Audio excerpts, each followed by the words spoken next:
The Center for Interfaith Action on Global Poverty works to help faith leaders and their communities eliminate harmful traditional practices like female genital cutting and early marriage. Here's what we've done, what we've learned, and what we could do with your help to continue this work and help improve the lives of millions of girls.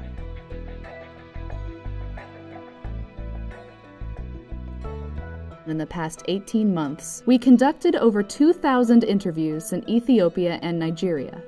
We sat down with faith leaders, mothers, and girls of all denominations to find out what people believe, what they practice, and how might be the best way to speak to them. In Ethiopia and Nigeria, faith leaders are powerful influencers. In Muslim, Orthodox, and Christian communities, they are often the most trusted source of information. But we also learned that faith leaders are often silent, even if they disagree with these practices, because they don't have the knowledge and tools they need to convince people to change practices entrenched in their culture.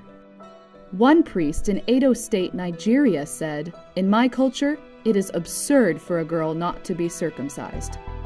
A Nigerian imam agreed, stating how female genital cutting and early marriage are almost universal in his culture, and that everybody wants their daughters to do what others are doing. However, when these faith leaders are equipped with enough information, they feel comfortable speaking out. One Orthodox priest in Amhara, Ethiopia, feels that once educated, it is the sacred duty of faith leaders to convince their communities to stop these practices. He said, "We cannot turn a blind eye to the suffering of girls." For real change to occur, faith leaders need to own the conversation. This is why we have created a toolkit full of activities, lessons, illustrations, and answers to some of the difficult questions people may have for them. We conducted comprehensive faith leader training sessions with messages, models, and tools adapted to their needs. Our 3-day training sessions were attended by 40 Ethiopian Orthodox faith leaders in Morit and Jiru and 31 Muslim faith leaders in Artume Farsi for a total of 71 participants. During the sessions, we engaged faith leaders in debates about female genital cutting and early marriage and how their religion does not condone it, discussed their community's attitudes towards women and girls, showed them diagrams of the normal female anatomy, something which many of them had never seen before, and in both groups, some participants were even inspired to make public pledges against female genital cutting and early marriage.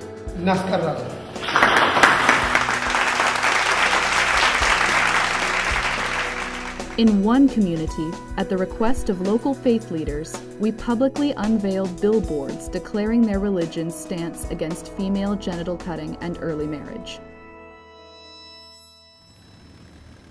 2 months later, CIFA's Ethiopia team returned to both training sites for follow-up visits.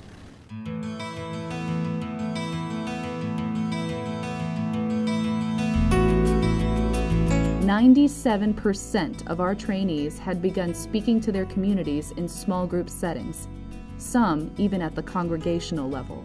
They had reached out to their colleagues in neighboring communities and taught them what they had learned.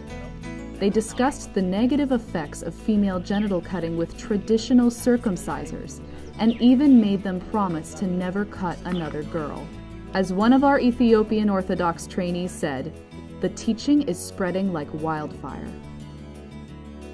Girls' lives are already being changed for the better as they are spared from cutting. Thanks to these few faith leaders, both Muslim and Christian, these communities are starting to change their attitudes towards girls. If this is what's happened with a few dozen faith leaders, imagine what we could do in a year with thousands. If we scale up the program, millions of girls could have a shot at a better life. In Edo, 200,000 girls are at risk of early marriage and 570,000 are at risk of female genital cutting. In Amhara, 1.8 million girls are at risk of early marriage, and 2.6 million girls are at risk of female genital cutting. To reach this many girls, we're going to need a massive communications network. Good thing much of that network has already been there for over 1,000 years. It's the faith community. It will take your help to reach faith leaders in this region, but then they'll take it the rest of the way.